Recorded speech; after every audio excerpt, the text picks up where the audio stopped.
A major change for Canadians who call Florida their second home.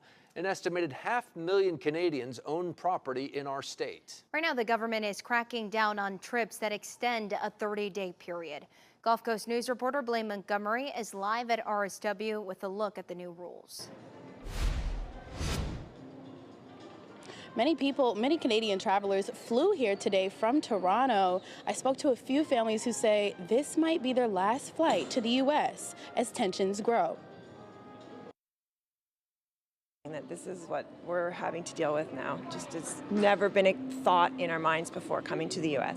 In the past, Canadians have never had to federally register their presence in the U.S., both visiting and staying in the country freely. Americans and Canadians have always gotten along so well, and it's not the American people.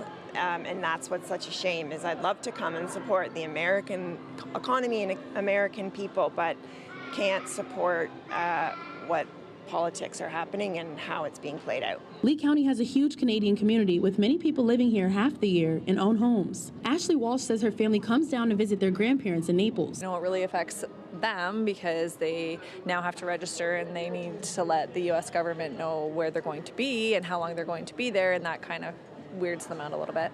Ashley says her parents are now selling their home. Just a little worried about what these tariffs mean and what the climate's going to be like when they come home. So it just kind of puts them at unease and unsure about what to do with their place. The Lee County Visitors and Convention Bureau said nearly 200,000 people from Canada visited Lee County in 2024 and made up 6% of paid accommodations for the year. But new travel rules might change that. Canadians who are staying in the U.S. for 30 days or more will have to register with U.S. Citizenship and Immigration Services. Anyone 14 and older will also be fingerprinted starting April 11th. Other travelers I spoke to off camera told me many people in Canada are canceling trips to the U.S. and potentially selling their winter homes. It's a Canada solidarity situation of not necessarily wanting to come and spend our money here when it's just what's happening is upsetting. I don't think that we'll be back for a long time.